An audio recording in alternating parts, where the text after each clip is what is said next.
අපිට වඩා ප්‍රශ්න ඉස්සර මුතුන් මිත්තොන්ට තිබ්බද නැද්ද?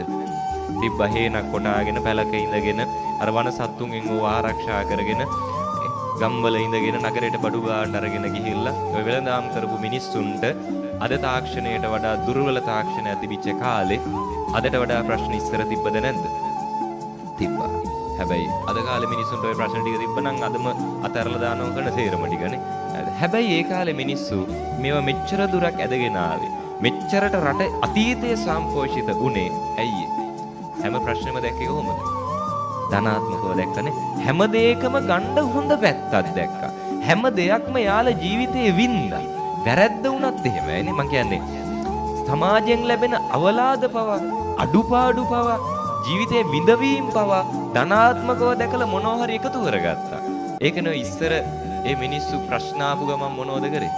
අද නෑ ඉතින් හතර පහ පැත්තටම දෙස් තියනවා, නේ පොල් ගහනවා, නේ අපිට ඕනේ මතක් වෙන්නේ දෙහි කපනවා. මේ කාලේ. ඒ කාලේ කොහොමද? ප්‍රශ්නයක් ආපු ගමන් ඔක කවියකින් කිව්වද නැද්ද? කවියකින් කියන කතාවකට පෙරලනවා. මේ හරි ලස්සනට මේ මිනිස්සු ඒ කාලේ ගත කරා. ඔය ජනකවි කියන්නේ එහෙම ඒවානේ. ජනකවි නිර්මාණය වුණේ මේ ලස්සන පරිසරයකද? නෑ. ජනකවි නිර්මාණය වුණේ ප්‍රශ්නත් එක්ක. ආපු ප්‍රශ්න තමයි මේ මිනිස්සු කවියෙන් කිව්වේ. ඒ තිබිච්ච විඩාව, ඒ තිබිච්ච දුක, ඒ තිබිච්ච කරදර, ඒ හැමදේම මොහොතකට අමතක කරලා ලස්සන කවියක් කිව්වා. දැන් ඔය කවි ඕනේ තරම් තියෙනවා. ජනකවි අතර හරි ප්‍රසිද්ධ ජනකවියක් තියෙනවා. මෙහෙ දන්නේ නැති වෙන්න බෑ. මුළු ලංකාවම දන්න ප්‍රසිද්ධම ජනකවියක් මේ අපේ පැත්තෙන් පටන් ගන්න මාතරින් එන්න මොකද්ද? මාතරින් පටන් ගන්න ජනකවියක් තියෙනවද දන්නවද? ඔව්. මාතර ගඟේ ඉන්නා කිඹුලිගේ පැටියා තල්ල සුදයි බෙල්ලේ ගෝමර කැටියා යන එන ඔරුපාරු නවතාගෙන හිටියා මිනී නොකයි මාතර කිඹුලිගේ පැටියා. ප්‍රශ්නයක් ගැනද කියන්නේ? කවුරු ගැනද මේ කවියෙන් කියන්නේ? මොකෙක් ගැනද? කිඹුලෙක් ගැන. කොහොමද කියන්නේ? මාතර ගඟේ ඉන්නා කිඹුලිගේ පැටිය කියන්නේ. මාතර ගඟ කියන්නේ මොකක්ද? ඔව් දන්නවනේ. නිල්ලලා ගඟ. ඔය නිල්ලලා ගඟේ ඉන්නවලු කිඹුලියෙක් සහ ඒ කිඹුලිගේ පැටියෙක්.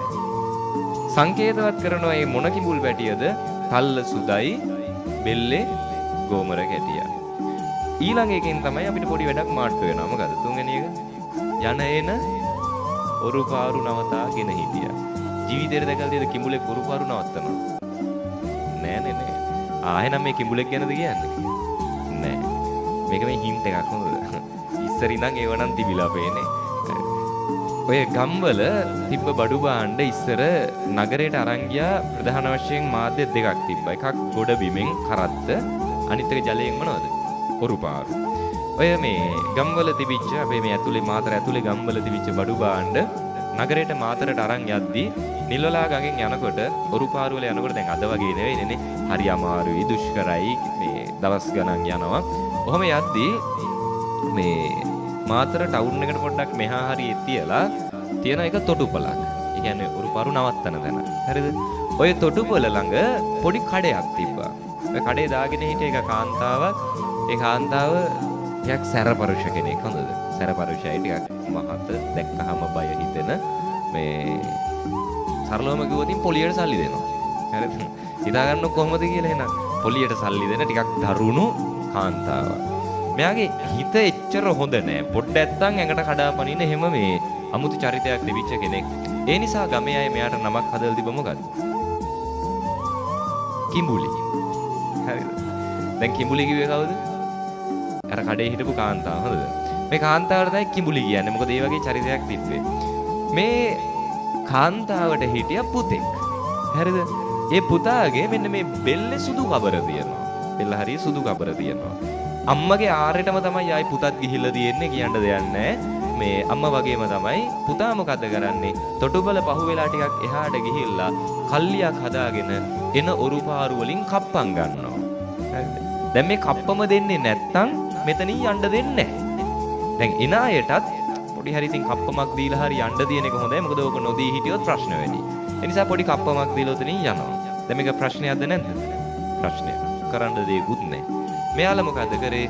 තොටුපළ පහුවෙලා අර මංකොල කල්ලේ ඉන්න තැනට පොඩ්ඩක් මෙහා තියලා හදාගත් ඔරු පාරු වල යන කවියක් ප්‍රශ්නේ ASCII කවියක් කියාගෙන යනවා. මොකද්ද කවිය?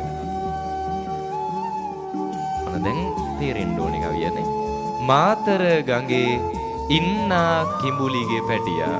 කවුද කිඹුලි? අර කඩේ කාන්තාවනේ. කිඹුලිගේ පැටියා කියන්නේ අර එහා පැත්තේ මංකොල කන පුතා.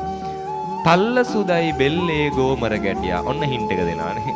ඔයාට තමයි මේ නොකිය කියන්නේ. අර බෙල්ලේ ගෝමර ගැටියා කියන්නේ සුදු කබර තියෙන. යන එන ඔරු පාරු නවතාගෙන හිටියා. දැන් කිඹුල්ලු ඔරු පාරු නවත්තන්නේ නැහැනේ. මේ එතකොට අර පුතා තමයි ඔරු පාරු ටික නවත්තන්නේ. අර ඒකේ පුතාට නොකිය කියනවා යන එන ඔරු පාරු නවතාගෙන හිටියා. අවසානට මොකෝ කියන්නේ?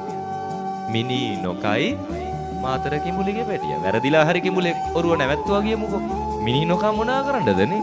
ඒ කියන්නේ මේ කිඹුලියෙක් හෝ පැටියෙක් ගැන නෙවෙයි. ආපු ප්‍රශ්නේ ලස්සනට දැක්කා. මේවා ජන කවි. මේ ඔය ජන කතා.